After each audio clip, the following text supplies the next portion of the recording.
My family excluded me from the vacation to pay for my cousin's wedding. They said, "You can't compete with family love." So I revealed who really owns the venue, leaving them speechless. I stood frozen in the hallway, my mother's words piercing through the thin walls of our family home.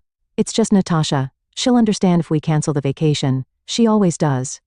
My name is Natasha, and I've spent 29 years being just Natasha to my family. The invisible daughter, the reliable one, the one who would understand. "But what about the deposit we already paid for the beach house?" My father's voice carried through. "We've been doing this family vacation for 15 years. Douglas says Simone's wedding venue alone is costing a fortune." My mother replied, "And you know how special this is for her. She's been dreaming of her perfect day since she was little." I pressed my back against the wall, my hands clenching into fists. Of course, Simone, my cousin, the family's golden child, was getting married in 3 months, and apparently, that meant everything else had to revolve around her wishes. "Hey, sweetie." My mother's voice startled me as she emerged from the living room.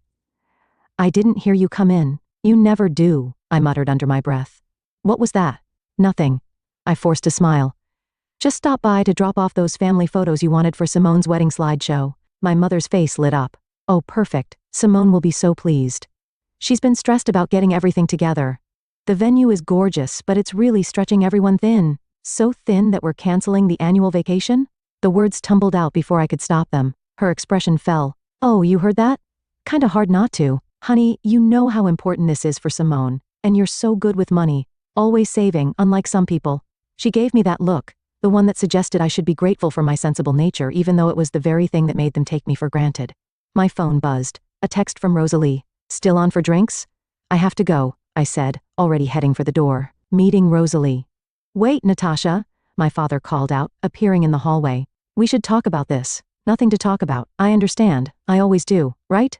The drive to the Copper Pot, my usual meeting spot with Rosalie, was a blur of angry tears and white-knuckled steering wheel gripping. When I arrived, she took one look at my face and ordered 2 martinis.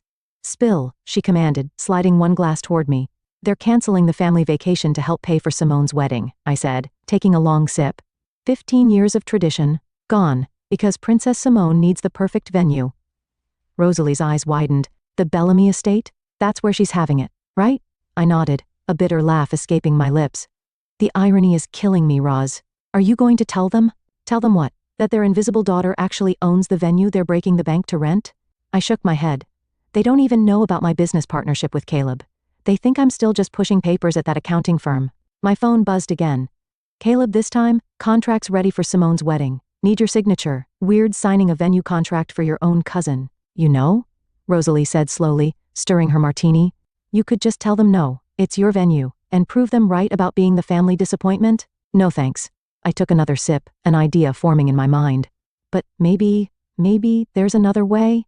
"Natasha." Rosalie's voice carried a warning note. "What are you thinking?" "Nothing yet." I pulled out my phone and texted Caleb back. "Let's meet tomorrow. I have some special requirements for this event." Just then, my phone lit up with a group text from Simone to the entire family. "Everyone, just booked the perfect venue, the Bellamy estate. Mom and Uncle Bennett, thank you so much for making this happen. Can't wait to marry Jude in the most beautiful place ever." The responses flooded in immediately. Heart emojis, congratulations, excited messages about how she deserved it. I showed the thread to Rosalie, who let out a low whistle. "Oh, this is going to be interesting." "You know what the funny thing is?" I said, finishing my martini. "They're also busy fawning over Simone. They never even asked what I've been doing with my life these past few years. Never wondered how I could afford my new house, or why I changed jobs. And now," I smiled, feeling a calm settle over me for the first time that day. "Now they're about to find out, all of them, at the perfect moment, in the perfect venue. To the perfect revenge." Rosalie raised her glass. I clinked mine against hers, to finally being seen. The Bellamy estate's wrought iron gates swung open as I pulled up in my car. Even after 2 years of co-owning this place, the grandeur still took my breath away. The morning sun caught the Victorian mansion's windows, making them gleam like diamonds. "There's my favorite silent partner," Caleb called out from the front steps. His suit was impeccable as always, but his grin was pure mischief. "Ready to plan your cousin's perfect day?" "Just show me the contract," I said, following him inside. The main foyer echoed with our footsteps as we walked to his office. Through the windows, I could see the gardeners preparing the rose garden, Simone's chosen ceremony spot. "So," Caleb said, settling behind his desk. "Want to tell me why you're charging your own family full price plus the premium package fee?" I picked up the contract, scanning the numbers. "Because they don't know they're my family. Nat, don't nat me, you weren't there yesterday. I dropped into the chair across from him. You didn't hear them cancel our family vacation like it was nothing. Fair enough. He leaned forward. But what's your end game here? Before I could answer, voices drifted in from the hallway. I recognized them immediately, Simone and her fiancé Jude, arriving for their first official tour. Quick, Caleb whispered, in the connecting office. I slipped through the side door just as they entered Caleb's office. Through the thin wall, I could hear everything. Mr. Dawson, Simone's voice dripped with honey. Thank you so much for fitting us in today. Please call me Caleb. Shall we begin the tour? I pressed my ear against the wall, listening to their footsteps fade, then pulled out my phone to text Rosalie.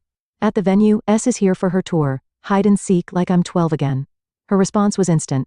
Except this time, you own the hiding spot. I waited a few minutes before sneaking out to follow the tour group. From behind a massive floral arrangement, I watched Simone flutter around the grand ballroom, Jude trailing behind her like a lost puppy. And these chandeliers, she gushed. Daddy, aren't they just perfect? I hadn't even noticed my Uncle Douglas was there until he spoke. Whatever makes you happy, princess, though the price tag is quite steep but worth every penny, Caleb smoothly interjected, catching my eye across the room before quickly looking away. The Bellamy estate is quite exclusive.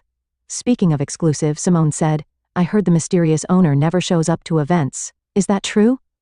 I had to bite my lip to keep from laughing. The mysterious owner story was something Caleb and I had cultivated deliberately. It added to the venue's allure, and more importantly, it kept my involvement hidden. The owner prefers to remain private, Caleb replied diplomatically, but they're very involved in operations. How fascinating, Simone mused. Maybe they'll make an exception for my wedding. It is going to be the event of the season after all. Oh, I can guarantee the owner will be there, Caleb said, and I could hear the smile in his voice. My phone buzzed again. A message from my mother. Simone's touring the venue today. Isn't it exciting? Maybe you could help with some of the planning? You're so good with details. I typed back, sure Mom, I'd love to help plan things at the Bellamy estate. The tour continued to the garden, and I followed at a safe distance. Watching Simone twirl among the roses I'd personally selected 2 years ago, I felt a strange mix of anger and satisfaction. The garden will be perfect for the ceremony, she declared. Though these white roses, could they be pink instead? The garden design is fixed, Caleb said firmly. The owner is quite particular about maintaining the estate's aesthetic. Simone's face fell slightly. Oh well, I suppose white is classic. After they left, I emerged from my hiding spot and found Caleb waiting in his office. You enjoy that way too much, I accused. He shrugged. Can you blame me?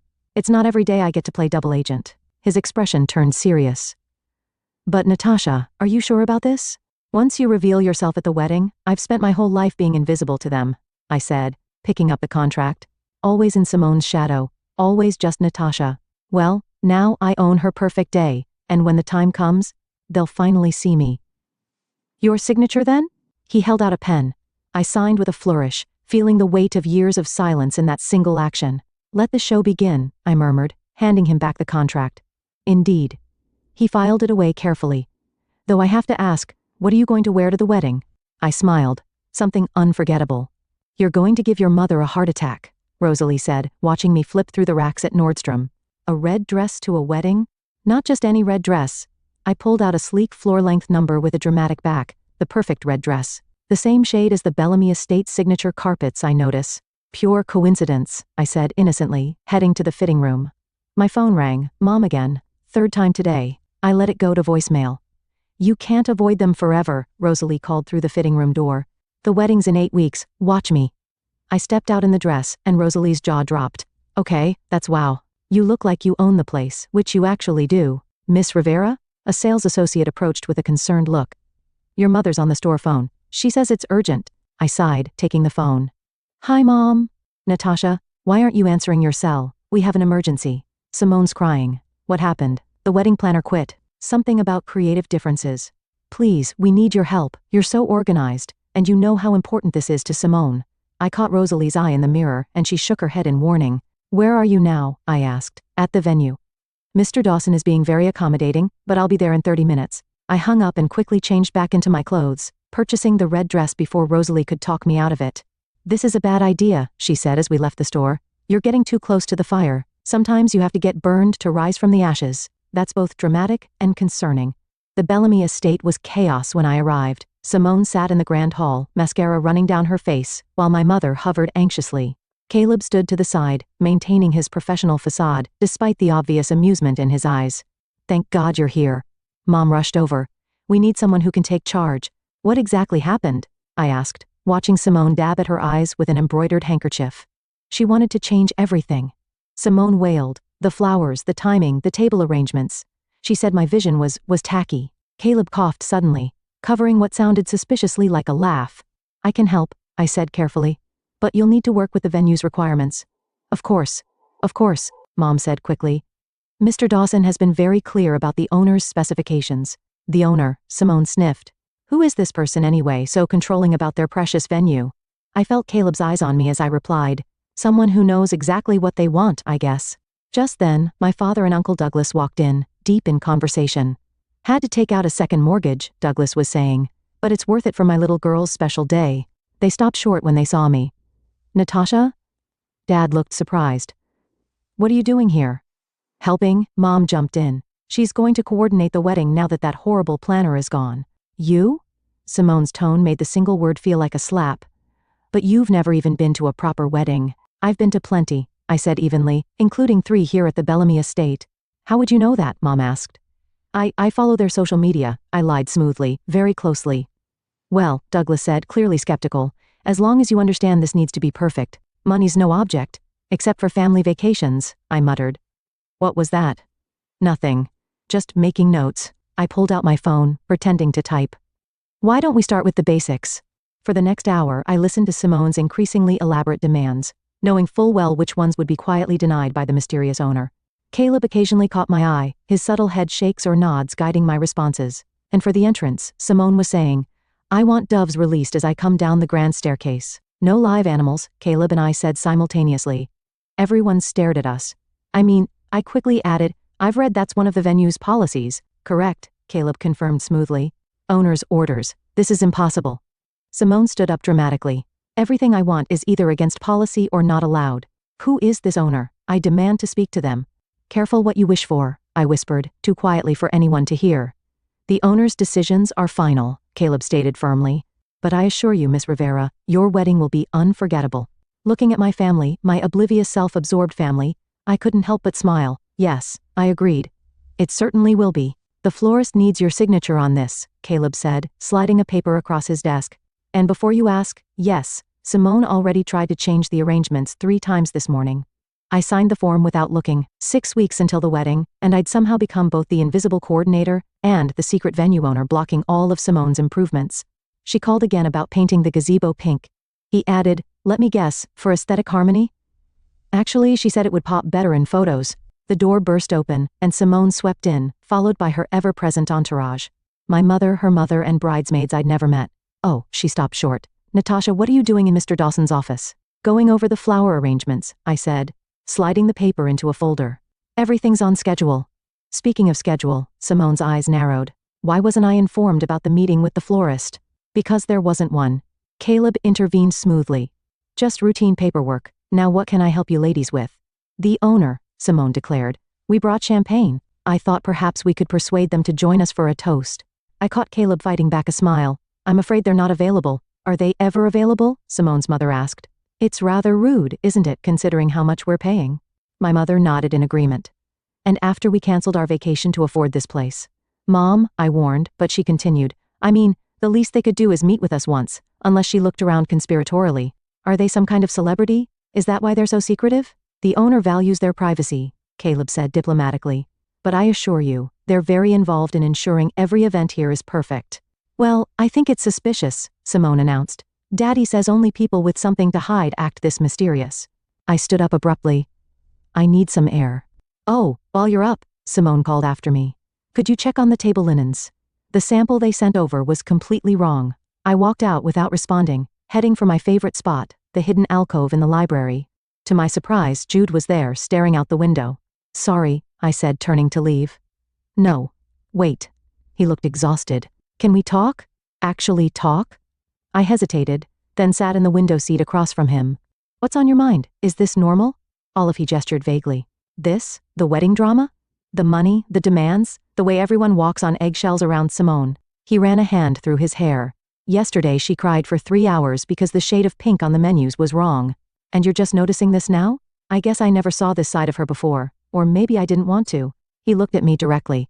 How do you deal with it, being treated like the family assistant? Before I could answer, voices approached. We both tensed. Just don't understand why Natasha's suddenly so involved, Simone was saying. She's never cared about weddings before. She's trying to help, dear, my mother replied. And she's doing a good job. Please. She's probably just jealous. You know, she's never even had a serious boyfriend, and now she's managing my perfect wedding. It must be killing her. Their voices faded down the hallway. Jude looked mortified.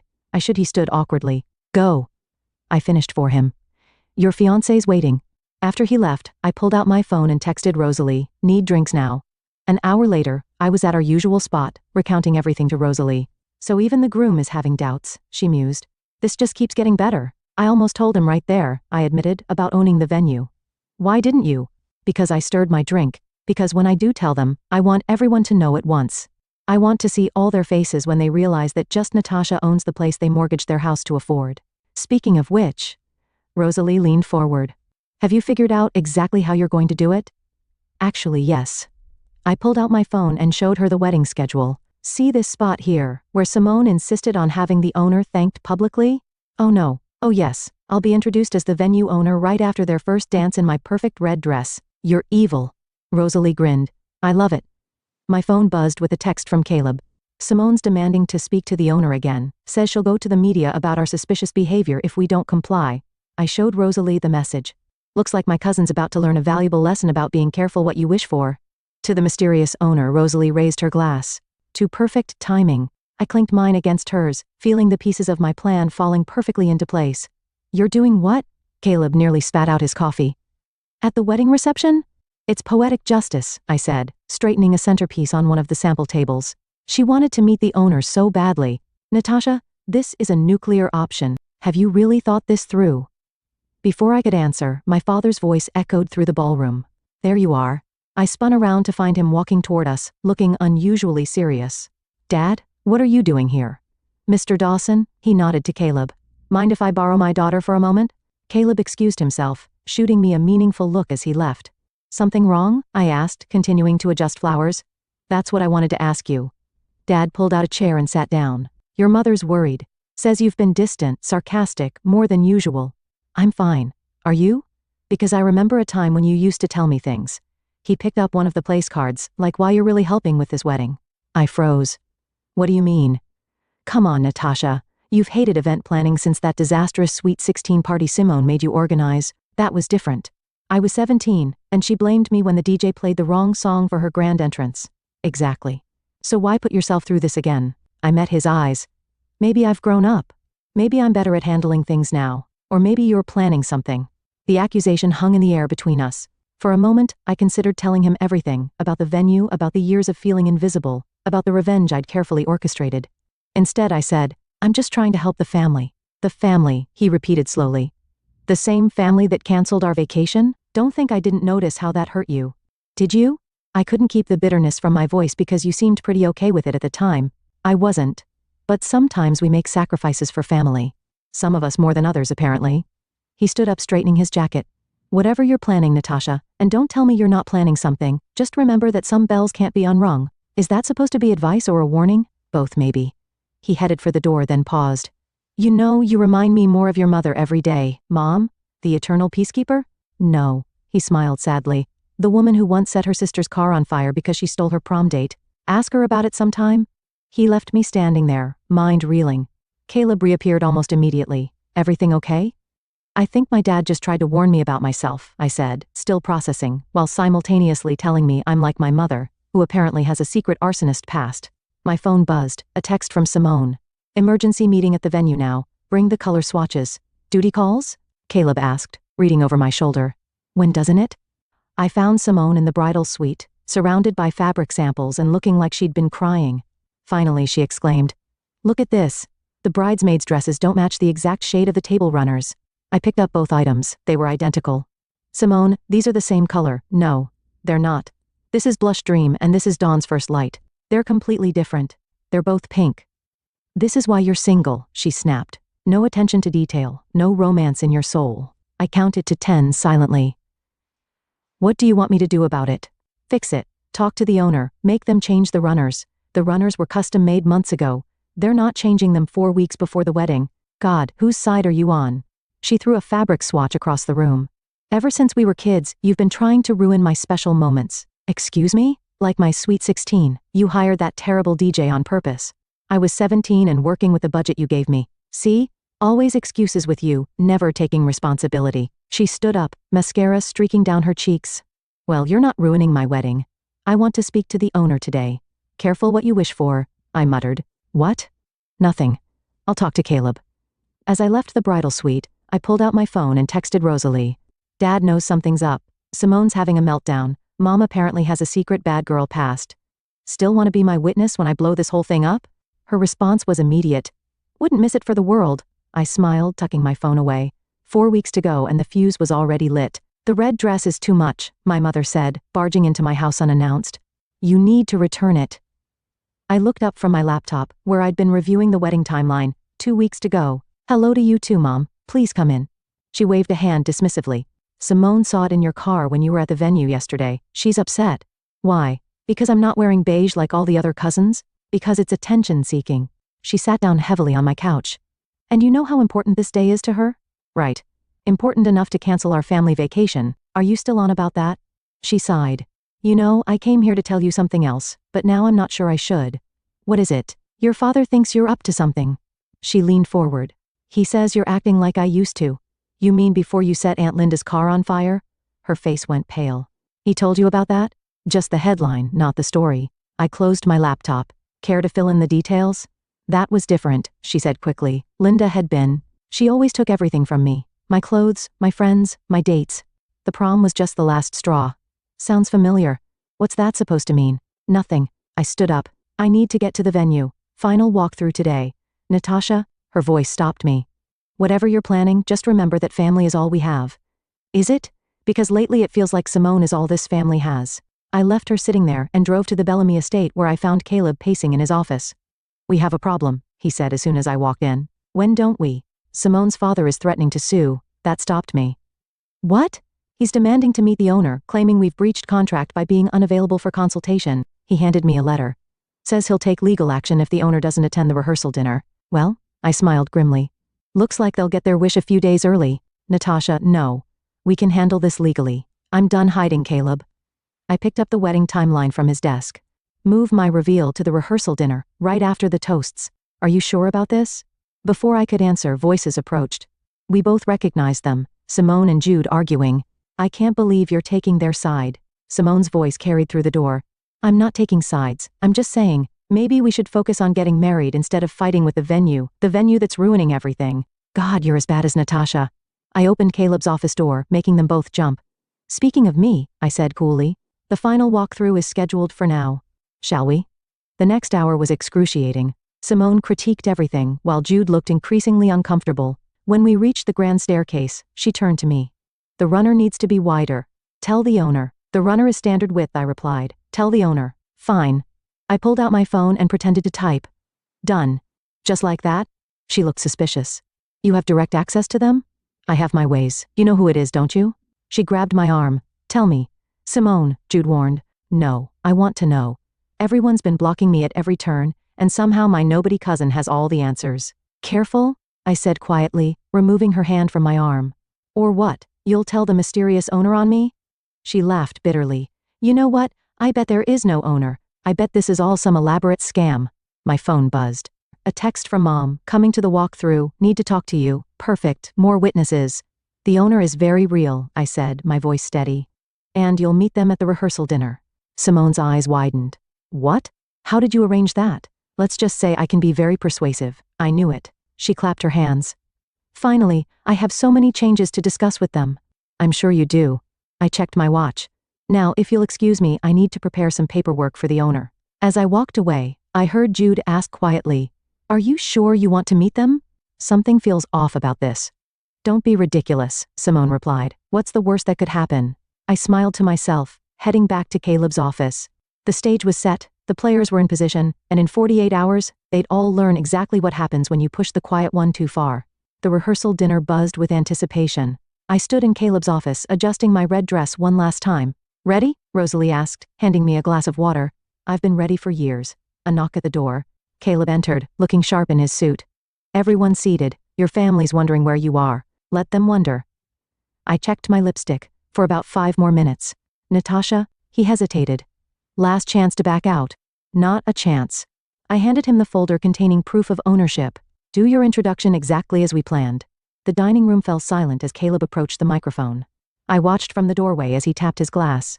Good evening, everyone. As promised, the owner of the Bellamy estate will be joining us tonight. Simone practically bounced in her seat. My parents exchanged curious glances. But first, Caleb continued, I think it's important to share some history. The Bellamy estate was purchased 2 years ago by a young entrepreneur, someone who saw its potential when others didn't, someone who turned it into one of the most exclusive venues in the state. I took a deep breath and stepped forward. Someone, Caleb smiled, who's been here all along. Ladies and gentlemen, please welcome the owner of the Bellamy estate, Mr. Shahara. Science was deafening front through my heels or the folder K. The pandemic felt heavy with 2 years of secrets. No. Simone broke the silence. This is a joke. It's not. I opened the folder, sliding the ownership papers toward her. I bought this place 2 years ago with my business partner, Caleb, but my mother's voice shook. How? Remember that boring accounting job you never asked about? I was actually managing investments, made some good ones, met Caleb, started this business. All this time, my father said slowly. The wedding planning, the venue requirements were coming from me. I turned to Simone. Surprise. The mysterious owner you've been demanding to meet? The one whose rules kept blocking your perfect vision? That was just Natasha, the nobody cousin. Uncle Douglas stood up, face red. This is ridiculous. We paid a fortune for this venue. Yes, you did. Market rate, just like everyone else. I smiled. Even took out a second mortgage, I heard. Funny how money was no object for Simone's wedding. But a family vacation was too expensive. You did this on purpose, Simone whispered. You let us book your venue just to humiliate me. No, Simone. You did that yourself. I just owned the stage you performed on. I'll sue, Douglas shouted. This is fraud. Caleb stepped forward. Actually, sir, everything was completely legal. The contract never guaranteed access to the owner, and Miss Rivera was under no obligation to disclose her ownership.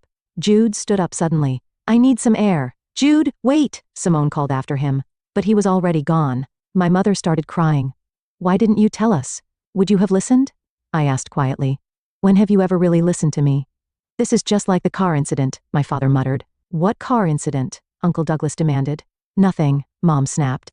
Oh, you mean when Mom torched Aunt Linda's car for stealing her prom date? I said sweetly. Guess the apple doesn't fall far from the tree. Lucille. Douglas looked scandalized. You said that was an accident. The room erupted into chaos. Simone was crying. Mom and Uncle Douglas were arguing about ancient history, and my father just sat there shaking his head. Well, Rosalie appeared at my elbow. This is going even better than expected. Caleb joined us. Should we intervene? No, I said, watching my family implode. Let them process. I've said my piece, Natasha. My father's voice cut through the noise. Everyone fell silent as he approached me. You orchestrated all of this. The wedding planning, the mysterious owner act, tonight's revelation. Why? I met his eyes. Because for once I wanted you all to see me, really see me. Not as just Natasha, who always understands, always steps aside, always makes room for Simone, but as someone who built something. Someone who succeeded, someone who matters. By ruining my wedding, Simone sobbed. Your wedding hasn't been ruined. The venue is still yours. The contracts are valid. The only thing that's changed is now you know who really owns your perfect day. I turned to leave, but my father caught my arm. We always saw you, he said softly. We just didn't understand you, until now. I gently pulled away. Then maybe this revelation was overdue. As I walked out, Rosalie and Caleb flanking me, I heard Simone ask in a small voice. What about tomorrow? What about my wedding? I paused at the door. Don't worry, cousin. The show must go on. And tomorrow would be quite a show indeed. The morning of the wedding, I sat in my office at the Bellamy estate watching the chaos unfold on the security monitors. Simone hadn't spoken to anyone since last night's revelation. Jude had disappeared for hours before finally returning at dawn. The family was fractured into whispering groups, shooting glances at each other across the venue. A knock at my door. Come in. My mother entered, looking tired but determined. You're not wearing the beige dress. No, I said, smoothing my red gown. I'm not. She sat down across from me. I've been thinking about what you said last night, about us not listening. She pulled something from her purse, an old photograph. Remember this? I took it. A teenage me at Simone's Sweet 16, standing off to the side while everyone crowded around the birthday girl. I took this picture, Mom said quietly. And I never realized until now what it really showed. How we pushed you to the edges of your own family. Mom, let me finish. She straightened her spine. What I did to Linda's car, it wasn't just about a prom date, it was about years of being overlooked, of being second choice. Sound familiar? Before I could respond, another knock. Dad walked in. The ceremony's starting soon, he said. Simone's asking for you, Natasha. Me? Says she won't walk down the aisle until she talks to you. I found Simone in the bridal suite, still in her robe, staring out the window. You're wearing red? She said without turning around. Yes. You know what's funny? She finally faced me. I always thought you were boring, predictable. Turns out you're the most dramatic one of all. Life's full of surprises. Jude almost left last night. Her voice cracked. Said he finally saw what kind of family he was marrying into, one that would cancel traditions and take out mortgages just to please their spoiled daughter. Is he wrong? No. She wiped a tear. That's what makes it worse. I've been horrible, haven't I? You've been Simone, the family princess, and you've been Natasha, the secret queen. She actually laughed. God, I can't believe you own this place. That all those times I complained about the mysterious owner. Were you actually complaining to the owner? Yeah. I deserve this, don't I? This humiliation? I walked to the window, standing beside her. This wasn't about humiliating you, Simone. It was about finally being seen, really seen. Well, I see you now. She turned to me. And I'm sorry for everything. Not just the wedding drama, but for years of treating you like my personal assistant instead of my cousin. A knock at the door. Jude poked his head in. Everyone's waiting. Are we doing this? Simone looked at me. Are we? It's your wedding day, I said. The venue is yours. Owner's orders. The ceremony went ahead as planned. I sat between my parents, watching Simone and Jude exchange vows under the gazebo, which remained stubbornly white, not pink. When they kissed, I felt my mother's hand slip into mine. At the reception, Uncle Douglas approached me, looking uncomfortable. The second mortgage, he said gruffly, it was wrong. Canceling the vacation was wrong. Yes, it was. Maybe he cleared his throat. Maybe we could reschedule it. The whole family, including the owner of this fine establishment. I'll check my calendar. Later, as the party wound down, I found myself on the grand staircase with Caleb and Rosalie. So Rosalie said, was it worth it, the big reveal? I watched my family below. Mom and Aunt Linda, laughing about the car incident after all these years. Dad and Uncle Douglas, already planning the rescheduled vacation. Simone and Jude dancing slowly, differently somehow, like they'd both grown up overnight. You know what? I said. It was, but not for the revenge. For what then? Caleb asked. For the truth. Sometimes you have to break things to fix them properly. Speaking of fixing things, my father called up from below. The owner of this beautiful venue owes her family a dance. I looked at my friends. Duty calls? Go. Rosalie smiled. Your family's waiting. As I descended the stairs in my red dress, I caught my reflection in the mirror. I wasn't invisible anymore. I wasn't just Natasha. I was the woman who built this, who owned this, who finally found her voice. And as I joined my family on the dance floor, I realized that sometimes the best revenge isn't revenge at all. Sometimes it's simply standing in your truth and letting everyone else adjust their vision to see you clearly at last. Ready to dance, owner? My father asked, extending his hand. I took it, smiling. I've been ready for years.